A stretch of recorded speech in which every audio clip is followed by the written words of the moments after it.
sudi dan terpilih untuk sama dengan perniagaan Odi House yang cukup menarik insya-Allah.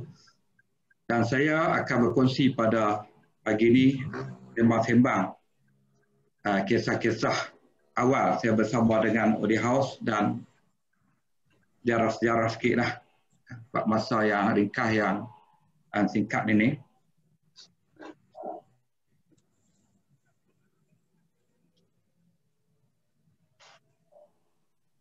Jadi di antara perkara yang la Buddha orang Arab kata tidak dapat tidak, sewajarnya dan mesti adalah kita memahami dan mengetahui sejarah.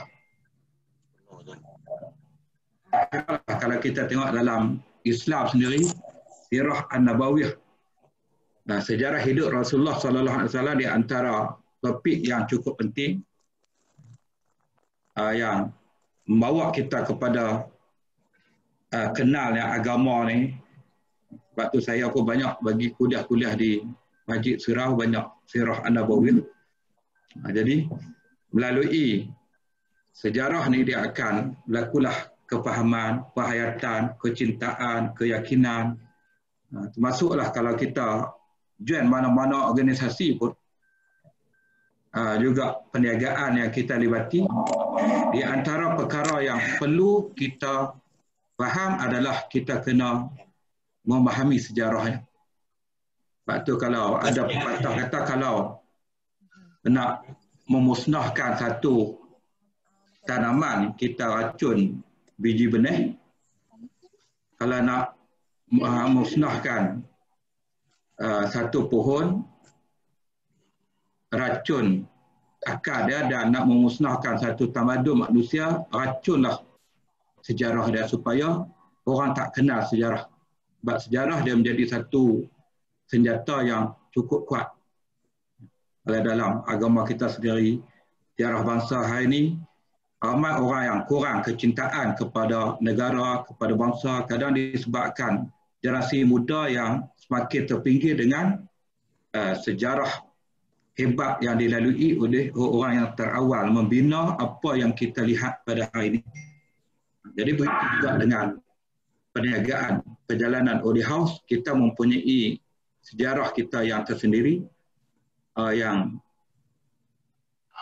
menyebabkan kita akan rasa amat menghargai, kita akan kasih dan kita akan sayang apabila kita kenal bagaimana sejarah ini bermula.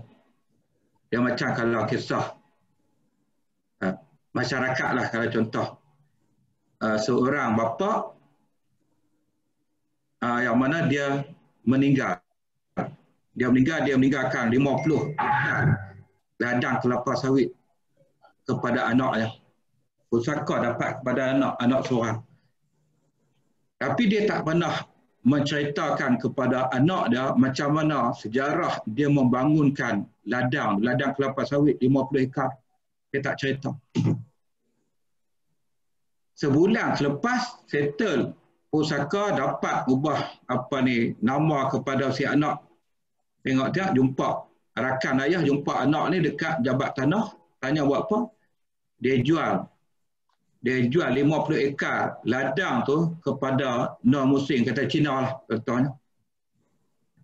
Yang si sahabat ayah ni, dia tahu macam mana perit, sukar, payah dan susahnya ayah kepada anak muda ni membangunkan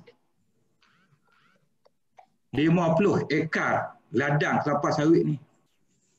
Dia cerita balik hang gamak jual no.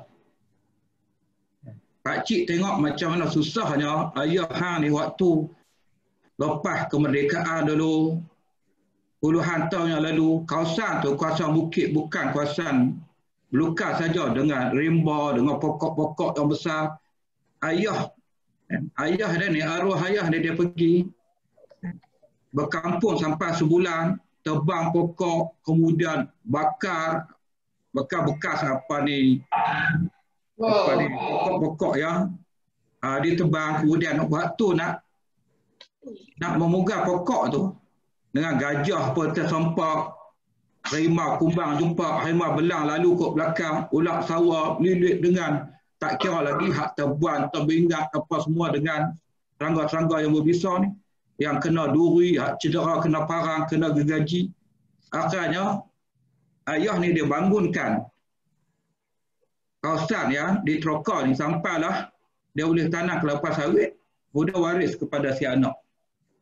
Dan malangnya ayah dia tak cerita kepada anak dia ni.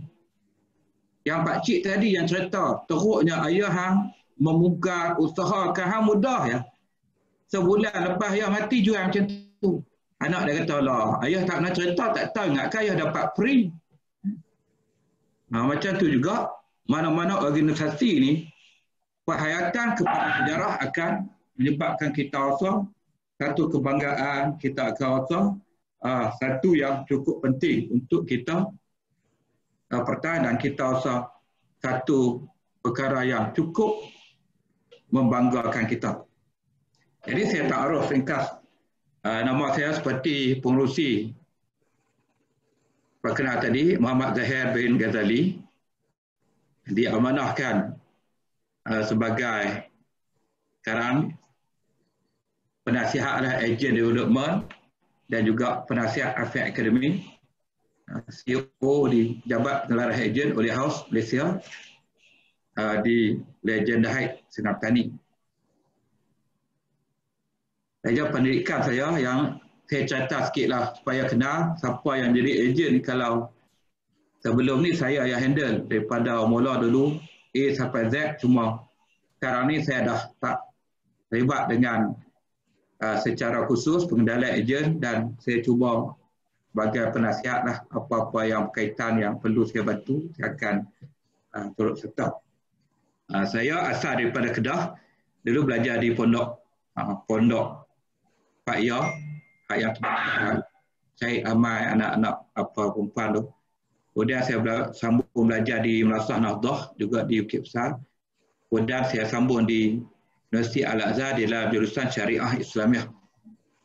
Jadi saya belajar di satu tempat sama dengan CEO kita Ustaz Aidil di Cawangan, Damanhur, Egypt. Dia bukan di Kairah tapi di Damanhur di utara Mesir. Cuma Allah takdirkan kami walaupun belajar di tempat yang sama, cawangan yang sama, tapi kami tak pernah kenal. Saya mula kenal Ustaz Aidil ni, CEO kita di Oli House ni. Saya kenal di sini. Sebab saya balik, lepas tu baru CEO pergi.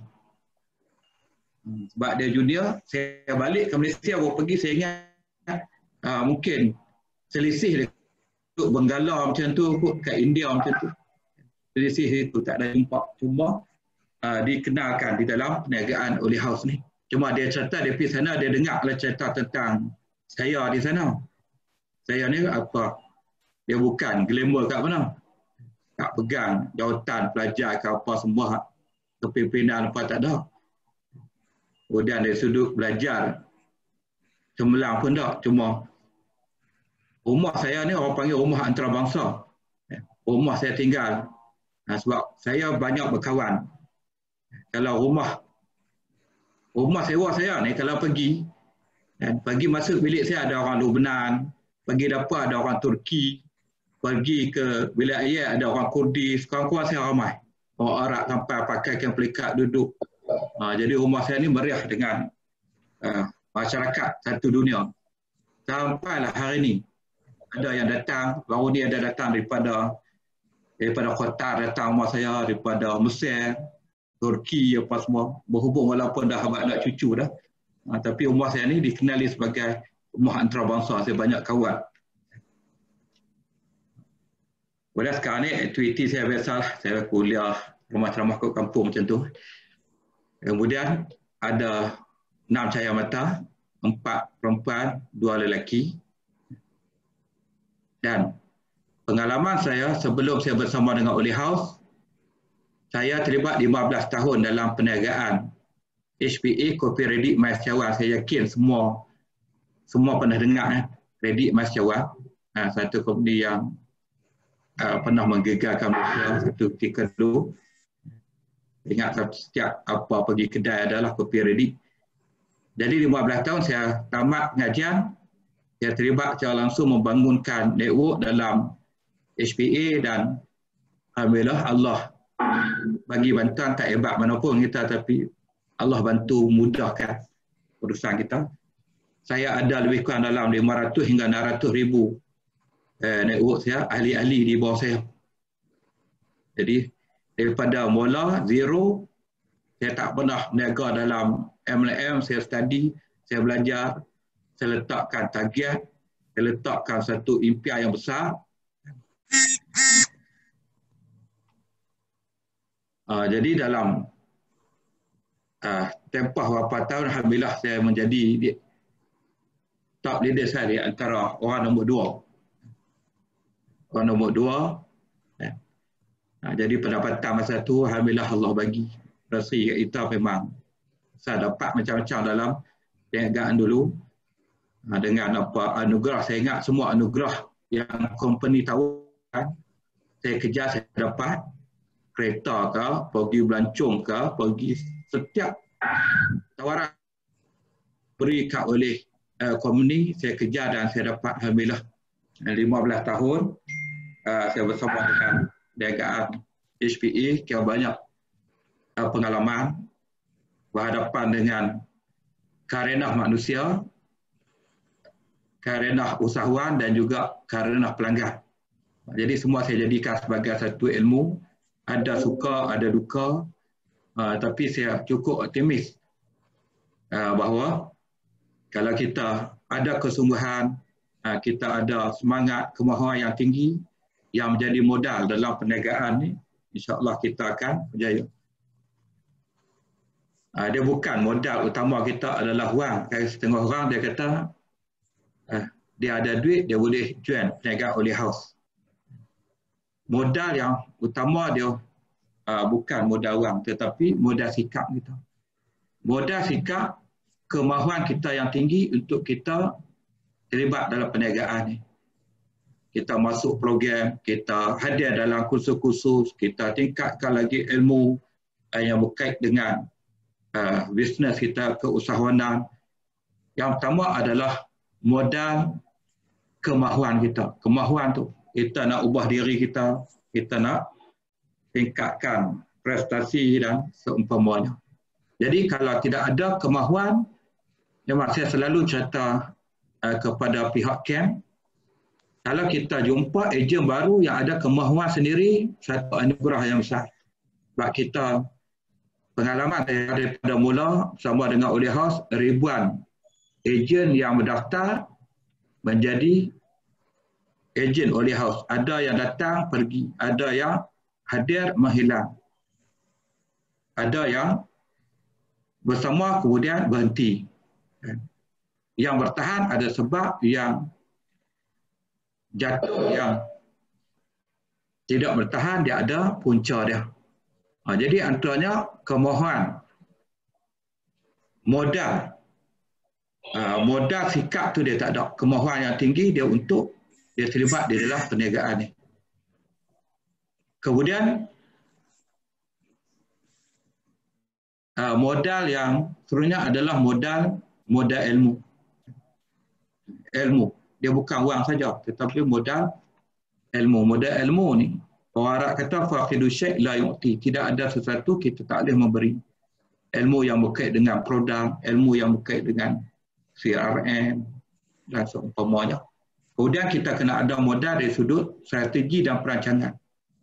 Strategi dan perancangan, al-haqqu bila nizam yaqlibuhul batil bin nizam. Strategi kebenaran yang tidak ada strategi perancangan, kita akan dikalahkan oleh kebatilan yang memperjuangkan kejahatan, tapi mereka mempunyai strategi yang kuat, strategi yang hebat, mereka akan berjaya. Jadi yang penting kita kena ada senjata modal dari sudut strategi. Macam tentu ada perempuan yang sama dengan Oleh House pada hari ini, kita dah kena ada dah plan kita, plan tindakan kita. Apa yang kita lakukan hari ini, esok, minggu depan, bulan depan, tahun depan, 5 tahun akan datang dan jangka masa yang panjang. Kena ada strategi. Kalau tuan-tuan tengok orang yang mau perjuangkan kebatilan, orang berniaga lah, saya bagi contoh. Apa nak cerita? Tuhan berniaga dadah Medan pembekal Malaysia yang kadang-kadang dadah yang mungkin heroin yang sampai ke Malaysia ni dia bukan datang negeri sekitar, kadang dia datang daripada Mexico, Amerika Latin, Colombia, Panama. Kita boleh bayangkan macam mana sukarnya mereka nak masuk ke sebuah negara yang menunturi kita dengan undang-undang yang berkait dengan dadah ni cukup menakutkan. Hukuman dengan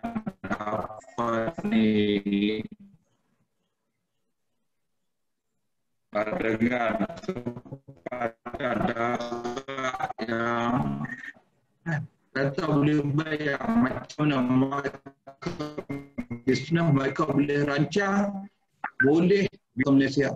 Daerah mana yang longgar kawalan, dia menggunakan penguatkuasa dasar yang berbilion-bilion US ada nilaian dia masuk pula, dia nak kena ada pula camp pula di Malaysia.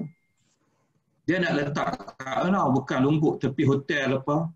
Dia buka open table tak boleh. Dengan table-table tu penangkut sekali. Dia kena ada strategi. Di Malaysia ni dia nak letak kat mana. Dia kena cari tak mana market dia, tempat muda-mudi yang ramai, tempat yang golongan yang tidak ambil yang kurang dari sudut didikan agama. Dan dia ada strategi, dia boleh rancang. Dan akhirnya kita tengok hasil daripada perancangan mereka, mereka boleh bawa produk mereka ni, tengok-tengok masuk di dadah akhbar, dadah ditemui di bawah katil rumah imam masjid. Imam tak tahu, anak kesayangan dia beli dadah, jadi pengamal dadah. Kemudian masuk dalam akhbar pula, anak ustazah ditangkap kerana memiliki dadah. Kita tengok marketing mereka ni. Sampai kan setiap rumah yang kita tak jangka boleh sampai produk, tapi boleh sampai sebab apa? Sebab mereka ada strategi, mereka ada perancangan. Dan kita yang memperjuangkan produk-produk yang halal, Quranic food, produk-produk yang penuh dengan keberkatan dia, yang kita laungkan dengan saintifiknya yang cukup berkesan, dengan produk yang cukup berkualiti. Jika kita tidak ada modal dari sudut strategi perancangan, kita akan kalah, kita tewas, kita tupas. Bahkan produk yang hebat yang kita jadi ejen sekarang ni, Afiat Consultant, bukan kata masyarakat tak kenal, tetapi jiran yang berkongsi dinding rumah dengan kita, jiran sebelah rumah pun tak tahu bahawa jiran dia tu menyimpan produk-produk yang cukup hebat, OLV, OPU dan seumpamanya. Sebab kita tidak ada strategi dari sudut marketing, kemudian sales channel dan seumpamanya. Jadi saya dalam HPA dulu 15 tahun, jadi alhamdulillah banyak saya membangunkan usahawan-usahawan, saya ingat ratusan individu yang bermula daripada zero. Saya bukan ahli MLM sebab multi-level ni dia ada pemain-pemain dia yang 20 tahun, 15 tahun, 10 tahun, 30 tahun dalam MLM, mereka cukup jenis bijak dalam seluk-beluk perniagaan. Tapi saya zero. Saya masuk dan saya tidak ada pengalaman, tapi saya ada impian. Saya tidak ada ilmu, tetapi saya ada semangat dan motivasi yang cukup kuat. Saya kata saya akan duduk di tempat yang paling tinggi di dalam kumpulan lebih pada 1 juta orang. Kita punya pesaing ahli-ahli di dalam perniagaan itu. Jadi alhamdulillah Allah bagi daripada zero saya nak ke top 40, top 39 sampai akhirnya saya berada di top yang kedua. Allah bagi rezeki, kemudian kita bangunkan ejen yang ramai, membangunkan ahli-ahli daripada yang tak pernah berniaga sampai mereka boleh menjadi penceramah, boleh jadi motivator. Kalau pergi pejabat saya masa tu boleh tengok file saya cukup banyak. Yang ni guru ratus orang, yang ni lawyer, ada doktor, kemudian ada suri rumah, ada tentera, ada polis. Jadi alhamdulillah. Jadi pengalaman di dalam perniagaan yang dulu ni yang banyak saya gunakan untuk membangunkan ejen-ejen di dalam Oli House. Jadi saya berhenti. Dia ada orang yang tak tutup apa ni. Suara tu cuba ada duk dengar, duk sembang kat belakang. Mungkin tak perasan, cuba cek. Okay. Jadi saya berhenti daripada HPA Reddit Mas Cawan ni. Bukan saya berhenti di HPA, saya dah masuk ke Oli House dah. Tapi saya dah berhenti dah. Setahun lebih saya tak berniaga. Saya ambil utusan adalah isu-isu yang melibatkan perasaan, jiwa, prinsip saya. Jadi saya tak berminat, saya kata saya nak tinggalkan dunia networking ni, bisnes. Jadi saya duduk di kampung, saya beli tanah. Kemudian ayam tu banyak, kat 1,000 ekor. Jadi tuan-tuan bayangkan dalam 15 tahun saya setiap hari saya bersama dengan manusia. Setiap hari rumah saya didatangi, rombongan datang dengan bas, dengan van daripada Melaka, daripada Johor, daripada Selangor, Terengganu. Datang kadang-kadang setengah jam minta saya berkongsi pengalaman macam mana saya bermula daripada kosong, saya boleh berada di tempat paling tinggi. Saya pun berkongsi, kita pun bukan hebat sangat tapi ada cerita-cerita kita boleh kongsi. Apa yang antaranya jangan kita hanya melihat tingginya puncak yang kita telah sampai, tetapi kena melihat macam mana getihnya pendakian yang kita lalui. Jangan hanya kita melihat indahnya bunga-bunga yang mewangi di musim bunga, tapi kita tak melihat macam mana untuk sampai ke musim bunga kita terpaksa merentasi musim panas yang terik dan musim dingin yang begitu mencengkam. Dia seolah macam tu. Jadi saya duduk dalam masa setahun lebih tu, kata bayangkan duduk tengok manusia, tiba-tiba saya duduk tengok ayam tiap-tiap hari. Jadi masa tu ramai orang datang company macam-macam, datang dengan BMW, Merc, dengan mata udang, mata belang semua, datang kat kampung, masuk jalan Tanah Merah cari saya. Ada yang turun bawa fail, ada yang bawa guru tafiq, datang pujuk minta saya jual dengan company mereka. Minta jual dengan company mereka, bagi offer tawaran. Mereka tahu saya dah tak berniaga, tapi saya ada network, saya ada kumpulan yang besar di Malaysia ni. Satu, Sabah, Sarawak semua, saya ada tim yang besar. Jadi ramai yang datang, malahnya tidak ada satu pun yang menarik perhatian saya. Yang menarik perhatian walaupun yang datang ni, dia bawa katalog, offer, letakkan saya orang yang nombor satu di Malaysia, kemudian nak support saya punya maintenance, semua macam-macam offer. Sebab apa saya tengok ramai yang datang, ada yang produk baik, tetapi saya tak melihat jelas visi misi hala tuju perniagaan yang mereka nak bawa. Mereka bawa apa ni, visi misi jelas, tapi saya tengok tidak menarik perhatian sebab banyak yang mendorong kepada kekayaan, bina harta, tapi kemudian mereka tidak ada tema apa yang diperjuangkan. Kalau dalam HPA dulu halal dan thayyibah, perjuangan produk halal, saya tak terlibat mana-mana pun company. Sehinggalah Allah pertemukan, Allah Maha Kaya, saya dipertemukan dengan Ustaz Aidil Azwar Zainuddin. Kali pertama, Encik Razak camp daripada utara yang berusaha banyak kali. Banyak kali dia hubung, Ustaz boleh tak kita jumpa dengan Ustaz Aidil, sembang-sembang, balik Mesir juga apa sekian-sekian, dia ada perniagaan. Jadi akhirnya saya pun ambil masa ruang, saya pun bertemu dengan Al-Fadhil Ustaz Aidil. Temu dengan Al-Fadhil Ustaz Aidil dan pertemuan yang ringkas, dan saya mendengar apa yang diluahkan oleh beliau. Dan dia cerita dia develop satu bisnes, Oli House, dan dia cerita visi dan misi dia. Perjuangan, tema yang dia perjuangkan dalam perniagaan ni. Tentang Rasulullah sebagai apa ni, apa yang dia nak bawa. Kemudian dia cerita tentang impact sudut sosial, pembangunan masyarakat ke depan. Dan saya dengar, saya tertarik dengan visi misi. Yang jelas walaupun pada waktu tu Oleh House dia tak sama dengan company yang lain.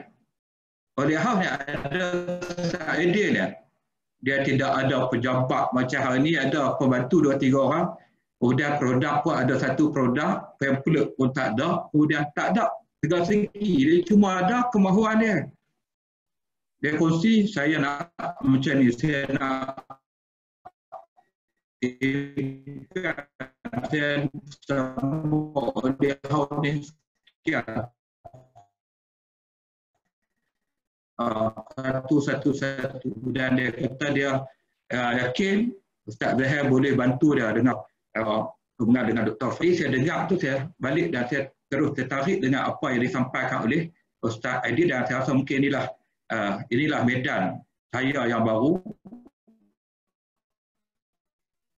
Satu padang bermula daripada kosong, tak ada apa, dia lah tolong buat ilmu, dan saya rasa yang ini satu perjuangan untuk membantu, dan bermula di situ saya terlibat bersama dengan Oleh House secara rasmi daripada zero lah. Jadi gambar di dalam niaga dulu lah, saya terlibat dalam HPA dulu, saya sampai satu dunia lah segala anugerah kita dapat. Jadi 2013 secara rasmi saya bersama dengan Ustaz Aidil, kami mula membangunkan perniagaan Oleh House di peringkat awal lah dulu. Oleh House Resources, dia bukan HR Marketing Sdn. Ustaz Aidil pun di peringkat awal dulu nakkan Ustaz Aidil ini sebagai apa? Pemilik Oleh House, kadang-kadang pengarah, pengurus besar, ada 2-3 orang saja. Saya yang bantu dia. Kita pun ada yang kita mampu di sudut bina network, tapi di sudut pentadbiran pengurusan tu bukan bidang kita. Jadi serba kekurangan. Jadi 2013 dia masuk bersama dengan CEO, dan waktu tu Oleh House kita ada, Ustaz Aidil kata dia dah ada ejen berapa ratus orang. Saya pun minta daripada Ustaz Aidil, Puan Senarai, ejen, kemudian belian. Saya tanya Ustaz Aidil itu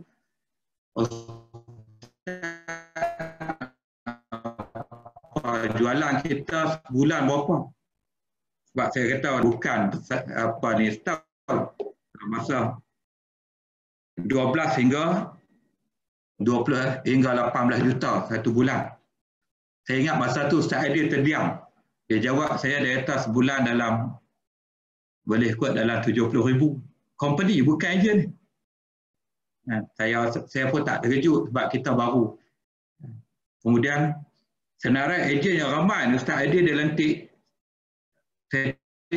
Ada yang 4 bulan baru beli sekali, 3 bulan baru beli, 2 bulan baru beli. Ada yang beli dulu produk satu jenis, KMZ saja. Kemudian ada yang beli 1 botol, 2 botol lah. Ejen. Kemudian saya minta supaya kita buat penapisan, siapa yang layak sebagai pelanggan pengguna kita letak satu kolam, dan siapa yang berminat nak berniaga kita letak satu kolam yang lain. Baru mudah kita nak bangunkan. Kalau tidak nanti kita berkumpul sekali dan kita bagi informasi, kita berprogram, ada yang berminat, ada yang lena, ada yang duk menghimpun kat tandas. Jadi tak sama. Jadi situ kita buat tabisan, mulalah saya minta 3 benda daripada CEO. Yang pertama, kita kena buat program khusus kepada ejen-ejen kita. Siapa yang tak bersedia masuk kursus, dia tak bersedia jadi usahawan. Jadi di situ kita buat satu cara, nak kekal jadi ejen, dia kena masuk kursus pagi sampai petang. Saya pun buatlah PowerPoint kali pertama, cari bahan, sebab CEO kita, dia bukan orang yang berminat dengan travel, dia tak suka bergambar dan dia tak suka berjalan sebenarnya. Dia bukan orang yang suka melancong, jalan apa semua. Sekarang ni dia cuba menyesuaikan dengan keperluan semasa. Kata bayang dia pergi kilang, dia pergi Teroka, tempat-tempat yang baru sebelum tu dia tak ada gambar. Gambar tak ada.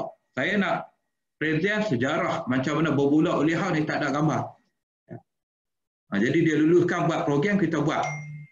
Sampai saya letakkan SOP, Ustaz Aidil lepas ni pergi mana-mana, antara benda yang wajib, dosa kalau tak buat adalah kena ambil gambar. Lepas tu barulah dia selfie. Mula-mula selfie. Kata selfie saya nak guna macam mana, nak buh dalam PowerPoint. Lepas tu barulah dia ambil gambar sampai hari inilah. Kan? Beribu-ribu gambar melibatkan company kita. Kemudian yang kedua, saya minta supaya kalau yang program tadi kita mula buat pengetahuan produk, apa itu Oleh House, kemudian macam mana kita nak berbisnes, aktif 3 yang pertama dulu. Kemudian kita yang kedua, saya minta daripada CEO supaya kita buat hari anugerah. Walaupun ejen masa tu jualan kalau top 10 tu, jualan saya tengok dalam 3,000, ada 2,000, 5,000 tu banyak masa tu. Lah ni kalau 5,000 ni top apa 1,000 kot. Top 800 apa semua. Jadi waktu tu, kemudian saya minta supaya kita buat hari anugerah, kita raikan ejen-ejen. Walaupun pencapaian mereka tak tinggi, tapi penghargaan, motivasi. Berlakulah kali pertama kita adakan. Saat dia lulus, kita buat program di Sungai Petani, hotel, kelab kita sayang. Saya ingat CEO bagi 11,000 kat saya. Transfer masuk 11,000, so saya buat program bagi grant. Dan tak bayang, saya biasa terlibat dalam HPA dulu program kami, puluhan, ratusan ribu ada. Ni Ustaz Aidil bagi 11,000, so buat program bagi grant. Saya masih ingat lagi, belilah apa ni, medal apa semua, piala, benda-benda yang nak bagi pada ejen top 10 kita apa semua. Ada harga RM17, ada yang jatuh atau pentas patah apa semua. Tapi kita kena akut. Kita mesti bermula dengan apa yang kita ada. Ini kita tengok program megah Oleh House. Berapa tahun dah, saya ingat. Sehingga tahun lepas saya sebagai pengarah program, ratusan ribu kita keluar untuk support bagi anugerah kepada ejen-ejen kita macam-macam. Jadi cerita dulu. Dan yang ketiga yang saya minta daripada CEO adalah saya minta supaya adakan package travel, pelancongan apa semua. Jadi bermulalah kita pergi ke Medan, tu cerita awal dulu. Okey, pada tahun seterusnya dinaik taraf pada tahun 2019, pejabat penjelaran ejen ni dia tukar pada Afiat Academy. Saya sebagai penasihat kepada Afiat Academy 2019. Jadi 2020 jadi ada banyak perubahan perkembangan yang telah dilakukan oleh pihak syarikat. Jadi alhamdulillah perkembangan ala kulihat surahannya cukup positif. Jadi tadi saya catatkan bagaimana kita perlu kenal sejarah mula untuk kita faham ke mana penghujung. Kalau kita berada dalam perjalanan sebagai ejen Oleh House ni, kita nak pergi ke mana? Yang tu kena jelas. Sebab apa kita pilih perniagaan ni dan kita nak pergi ke mana? Supaya kita tak jadi macam kisah 4 orang buta yang kena seekor gajah. 4 orang buta ni, seorang orang buta yang pertama, dia pegang gajah kena dekat kaki. Kemudian dia pun cerita dekat orang lain, aku kena gajah, aku pernah pegang. Gajah ni macam sebatang pokok kelapa, bulat, besar. Orang buta yang kedua, dia pegang gajah kena dekat telinga. Kemudian dia cerita pula, dia kata, aku kena gajah. Apa tak habis duk, apa tipu, aku peganglah gajah.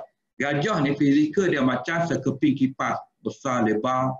Orang buta yang ketiga, dia kena gajah, dia pegang dekat ekor. Kemudian dia cerita, gajah tu macam seutas tali, lembut, bergulung, panjang. Orang buta yang keempat, dia pegang gajah kena dekat gading. Kemudian dia pun cerita, aku kenal gajah. Aku tahu gajah macam mana fizikal dia. Gajah ni macam sebilah pedang, tajam, melengkung. Jadi masing-masing dengan tanggapan, kefahaman, persepsi yang tersendiri. Bukan salah definisi mereka tu, tetapi dia kena perkecilkan. Gajah ni, kaki dia macam sebatang pokok kelapa. Ekornya macam seutas tali. Kemudian telinga macam sekeping kipas. Kemudian gading dia macam sebilah pedang. Jadi macam tu supaya kita kenal apa niaga Holy House ni. Kita bukan hanya kenal produk saja, kita kena kenal perjuangan kita kena kenal apa yang berkait dengan perniagaan ni, cabaran-cabaran yang perlu kita tempuh. Sebab dunia perniagaan ni dia satu dunia yang penuh cabaran. Sebab tu Rasulullah SAW sebelum diangkat jadi Nabi, dapat wahyu, Nabi ditabih pra kepada kenabian, di antaranya mengembala kambing. Mengembala kambing pun dia ada tajuk-tajuk dan sebab apa. Apa ni hikmah mengembala kambing. Yang kedua berniaga. Yang berniaga ni dia ada cabaran. Dia macam Holy House, mungkin kita yang kenal Holy House mungkin melalui Facebook, melalui TV, kawan-kawan, kemudian poster ke apa, ikutlah. Ada cara kita tersendiri yang membawa kita masuk bertemu dalam keluarga ni.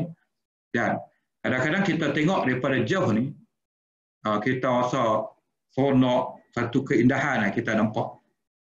Ibarat kalau kita tengok pemandangan, kita tengok gunung lah. Kalau Kedah ni Gunung Jerai. Gunung Jerai, gunung bukit yang berhijau ni, dia adalah satu apa gambaran, bayangan keindahan dan kedamaian. Kalau tengok lukisan ke, gambar ke, apa orang buat rakaman, dokumentari dan seumpamanya, belatakan gunung ni hebat, cantik, indah. Lukisan pun letak gunung, burung-burung terbang. Tapi kalau kita sampai di kaki gunung, kita nak ke puncak gunung, kita akan baru melihat hak nampak kehijauan, keindahan, burung-burung yang terbang di sekitarnya. Di situ rupanya dia ada semak samun, belukar, duri-duri.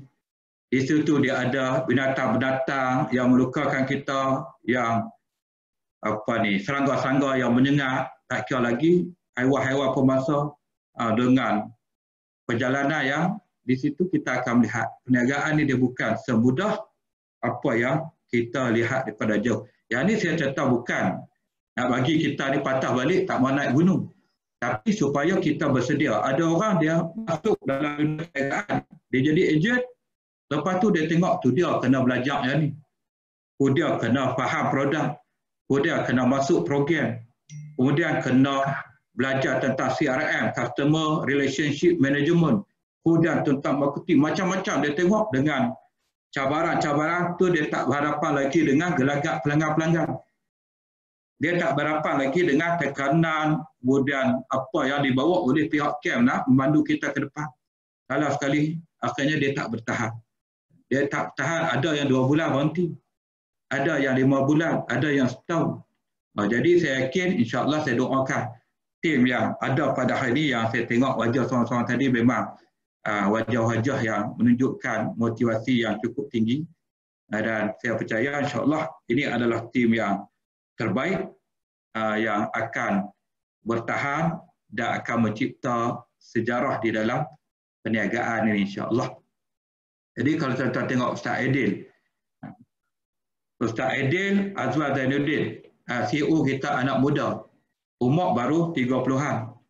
Tapi saya peribadi, saya berkawan dengan tokoh, pemimpin politik, pemimpin masyarakat, pemimpin bisnes.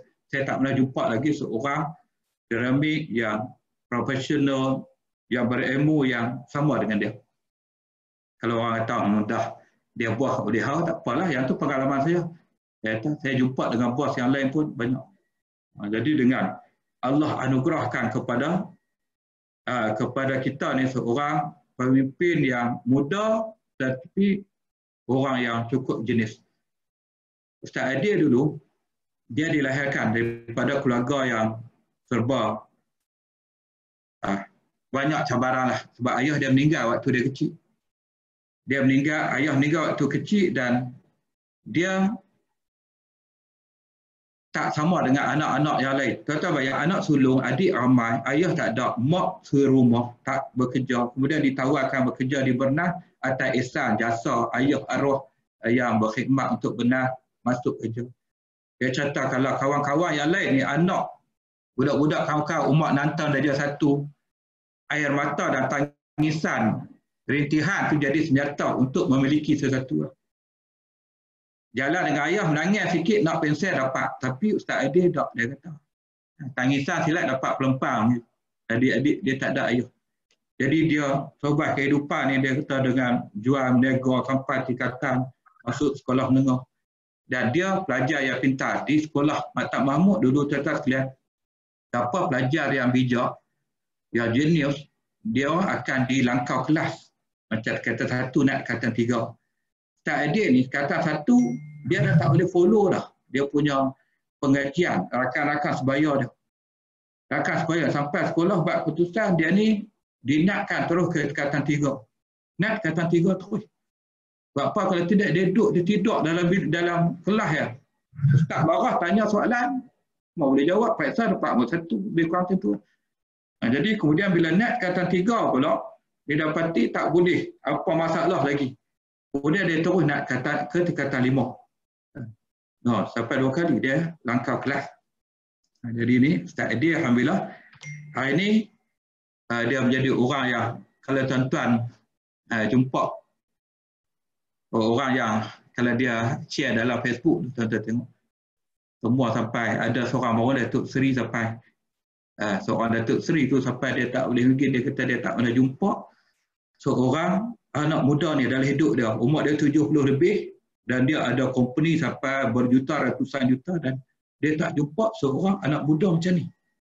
Yang tu Datuk Seri tu kata dia tengok 3 kali dia jumpa. Yang ni Allah anugerahkan kepada kita yang membangunkan perniagaan ni dan alhamdulillah kita bangga kita bersama dengan beliau. Dan dia kalau dia Mesir dulu dia tok guru Saidi ni. Dia adalah mukri ni pembaca kitab kepada ulama-ulama hebat. Kalau tengok halaqah orang alim tu di tepi dia ada orang paling kuat dia. Dia baca kitab, pegang duduk tepi riba dia, lutut dia. Ustaz Adil ni antaranya dia ada mukri kepada Syekh Nurdin Banjari. Orang yang diharapkan menggantikan ulama akan jadi seorang ulama yang hebat di Malaysia. Waktu impian tok guru dia dulu. Kalau tengok dia mampu untuk baca, kalau dia mengajak di masjid ni saya tengok soal jawab agama dia boleh baca kitab ni. Berbagai kitab, tasawuf tasawuf dia boleh, fiqh dia boleh, akidah dia boleh, lugah, kitab bahasa yang payah ustaz-ustaz biasa kita nak majak ni dia boleh. Kemahiran dia. Dah sekarang pula dia bergabung dengan MIT. MIT ni seolah kalau 2 ilmu pengajian Islam yang paling hebat adalah Al-Azhar, kemudian pengajian barat pengurusan marketing dan seumpama yang paling hebat adalah MIT. Jadi dia boleh hidup menggabungkan 2 ni. Azhar dia, MIT dia. Dan terbaru ni sampai dia boleh ambil profesor MIT jadi penasihat Holy House. Profesor MIT di US ni boleh jadi penasihat Holy House. Orang sampai heran macam mana Holy House boleh ambil kita ni baru kecil ya. Kita baru puluh juta tapi profesor MIT di Amerika ni boleh jadi penasihat marketing Holy House. Sampai hari ni orang geleng kepala. Tu saya kata tu licik dan juga bijak sikit kita dia main peran dan masuk MIT dia tarik talent-talent yang top-top di dunia ni untuk bantu kita. Di samping Dr. Mahafai di samping individu-individu yang lain lah yang bersama dengan Holy House. Jadi cuma dia balik ke Malaysia dia tak jadi tok guru tapi dia ambil keputusan dia kata dia boleh ubah masyarakat ni dengan perniagaan dengan bisnes. Sosial masyarakat dia ada puan-puan hujah dia. Di peringkat awal orang pandai sinis, dia tinggalkan dunia ilmu apa semua dan akhirnya hari ini ramai yang semakin percaya yang bagi sokongan dengan kerjaan dari yang terbaru dengan projek yayasan sedekah yang dia impikan. Dia kata dia buka bisnes ni antaranya dia nak pastikan kekayaan ni dikongsi dengan umat Islam, yang lain dia nak bangunkan ramai umat Islam yang lain, bukan untuk dia seorang. Jadi hari ini dah peringkat awal kita dalam proses pembangunan yayasan sedekah. Cukup menarik, mungkin nanti tuan-tuan akan dapat maklumat lanjut lah. Jadi di antara apa yang melibatkan CEO lah, Saidi dan banyak lagi kisah-kisah cerita-cerita yang tak mampu untuk saya kongsikan dalam masa yang ringkas. Singkat ini cuma cukup untuk sebagai satu mukadimah, sebagai satu perkongsian awal.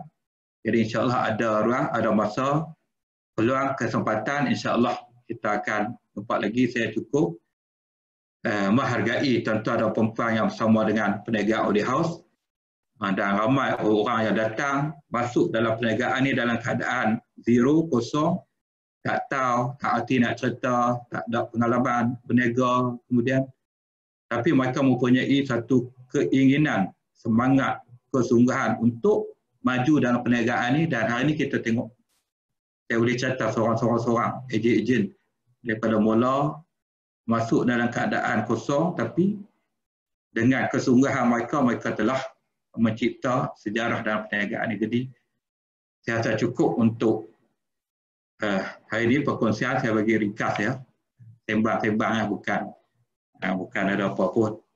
Jadi mudah-mudahan apa yang saya kongsikan ini ada manfaatnya. Jadi saya pukul 10 ada ceramah satu lagi. Jadi sekali lagi terima kasih